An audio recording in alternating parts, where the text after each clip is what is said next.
Hi guys, so Mrs. Cox again to read the next chapter of The Boy with the Bronze Axe, our book above pay grade. If you scroll down underneath this link on the website, then you'll be able to see the questions that go with this section of the text. Today I'm going to be reading chapter 4, part 1, pages 53 to 57, and we'll go through the questions as we go along. If you want to preview the questions, pause the video now and have a little look underneath this link, and you'll see the page, the orange page with all the questions on for today. Okay, so today's chapter is called The Day of Carwin's Revenge.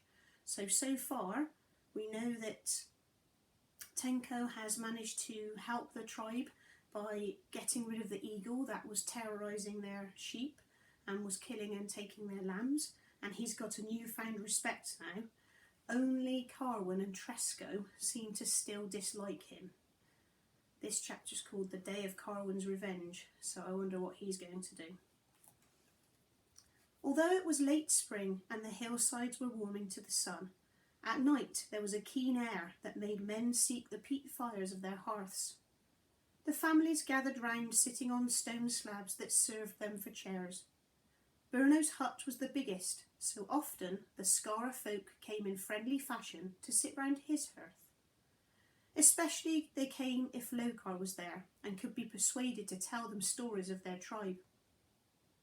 Then the children and Stempsy sat on their beds and listened too. No one was ever idle. Their fingers were always at work. Bruno was the best carver in stone on the whole island. The children searched the beach for big round pebbles for him.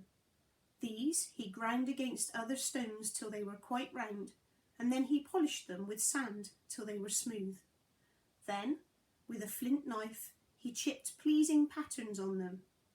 The men of the tribe carried these round carved stones as symbols of the sun when they went in procession to the festival at the Ring of Brodgar.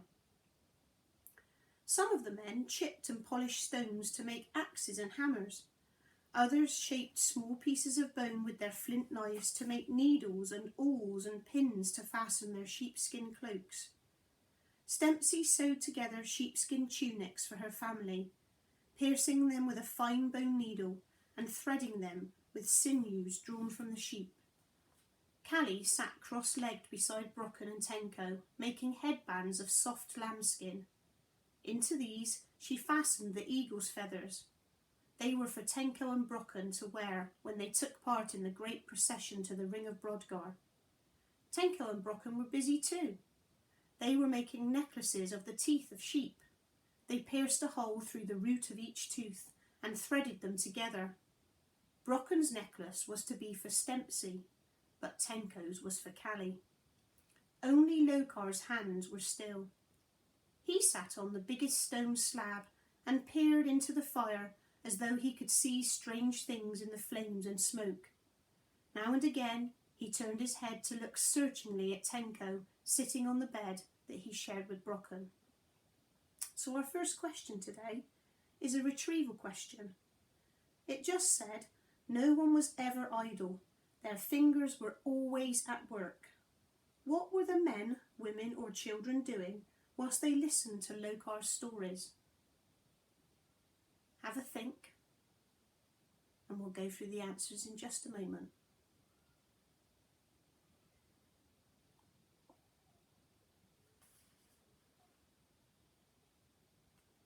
So in the book it said that Bruno was carving stones that he gave to the children and to the men they carried with them as a symbol of the sun.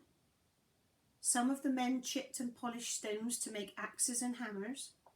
The women were making sheepskin tunics for their family, piercing and threading with sinews from the sheep. Callie was making headbands from lambskin, using the eagle's feather for Tenko and Brocken.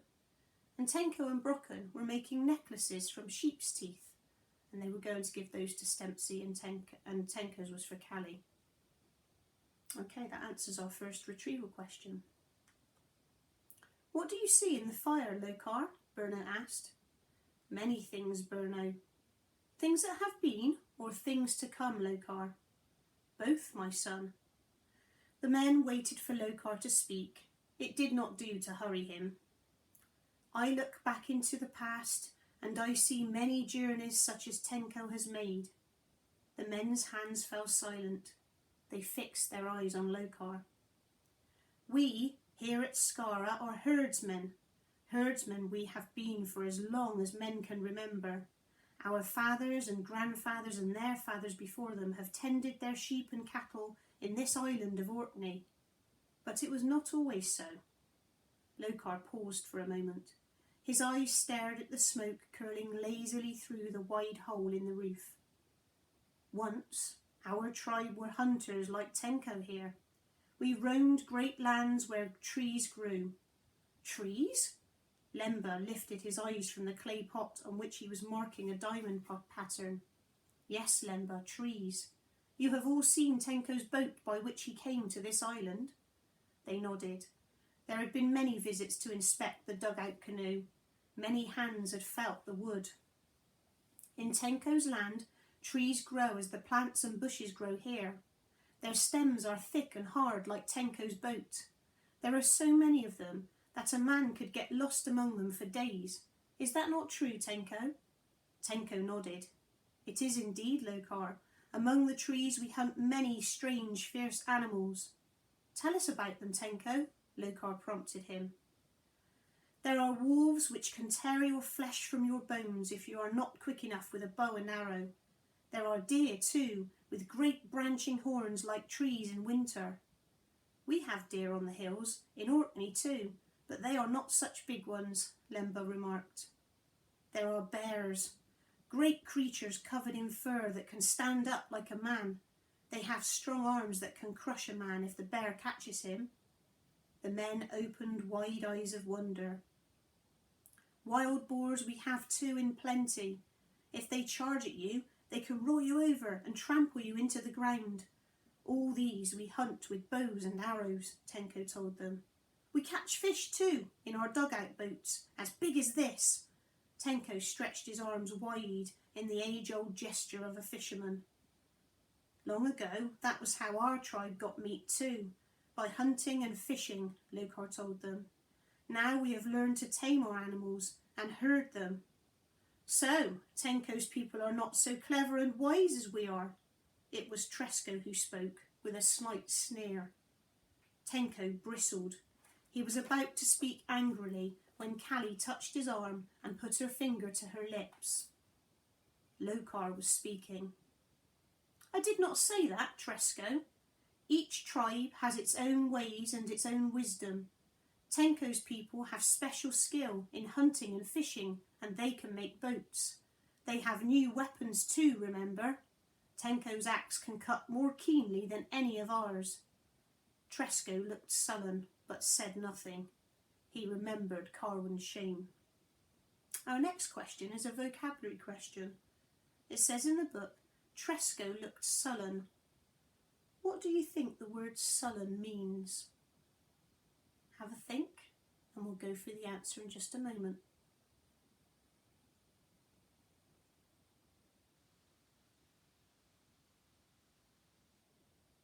So, in the book, Lokar has just told Tresco that Tenko's people have special skills in hunting and fishing and they can make boats, and he's reminded him that they have weapons too. He's almost warned him they do have weapons, remember? Tenko's axe can cut more keenly than any of ours. Lokar's deliberately reminding him that Tenko's axe cut his son's arm. So Tresco looked sullen means that he's looking a little bit moody, but he doesn't say anything. He doesn't want to retort. He remembers the shame of his son, so he remembers what happened, and that actually it was his son's fault in the first place, so he doesn't really have a right to dislike Tenko when Tenko's not really done anything wrong. Lokar went on. This skill in working with strange substances found among the rocks comes from a far, far land, a land far older than Tenko's land. It lies beyond the rising sun. He pointed eastward. Long ago, our people came here in boats carved from trees. They came from a great sea nearer to the sun, a sea with warm lands round its shores. There the sun is strong and the plants grow easily. It is never cold as it is here. Always there is plenty to eat. Instead of many animals in pastures, the people grow plants. From the plants they make food. It is different from our meat, but it tastes good. I have heard that too, Tenko said quickly. The people far to the south of my own tribe grow a plant they call corn. They pound the seeds of it into a stone basin and mix them with water. Then they shape the mixture into round flat pieces and bake it on hot stones. They call it bread. I have heard it's very good. And is that all they eat? Salik wanted to know. Oh no, Salik. They have animals too, so they can eat both bread and meat. The day will come when the people of our island will eat both bread and meat too, Lokar told them. They will make axes of bronze like Tenkoks and many other things, knives, arrows and pins and ornaments for the women to wear. Will that be in our lifetime, Lokar? Bruno asked eagerly. Lokar shook his head. His eyes took on a faraway look. No, many summers and many winters must come and go before these things come to pass. But your sons' sons might know them. There will be strangers besides Tenko who will bring their skills to our island. There will be wiser men than I am then. No one could ever be wiser than you, Lokar, Bruno said, with love in his voice for this old man. What should we do without your wisdom to guide us? There will come a time when you will not have me, my children. Only one more feast of the sun shall I see with you. That's our next question. It's an inference question. What is Lokar suggesting when he says, only one more feast of the sun shall I see with you? Have a think, and we'll talk about the answer in a moment.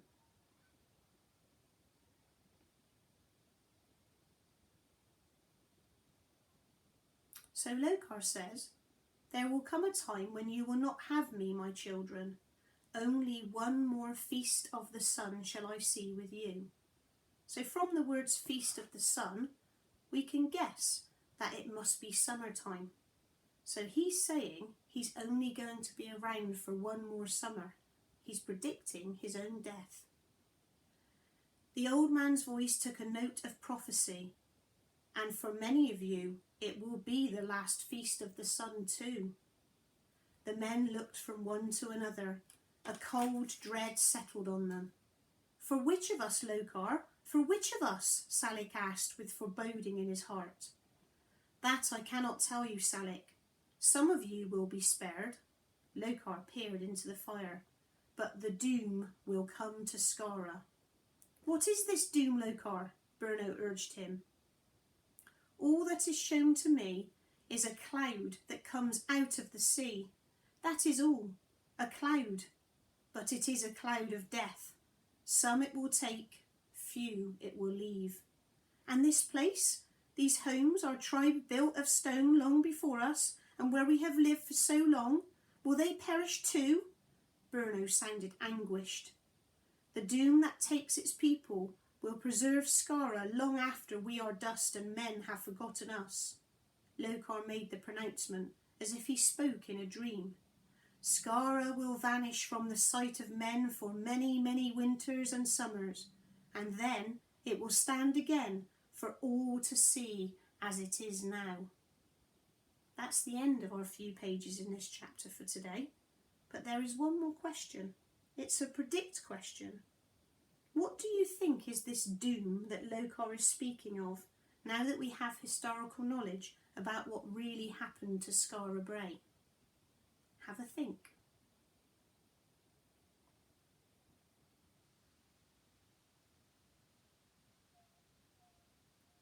So we know from our history studies that the village of Skara Brae was actually covered by a sandstorm that came across the beach, and it was buried for many, many years until eventually archaeologists found it when another storm actually took the sand back away.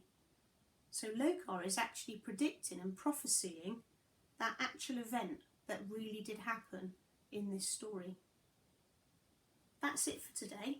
In the next next session, we'll continue reading chapter 4 and we'll do part 2. Bye.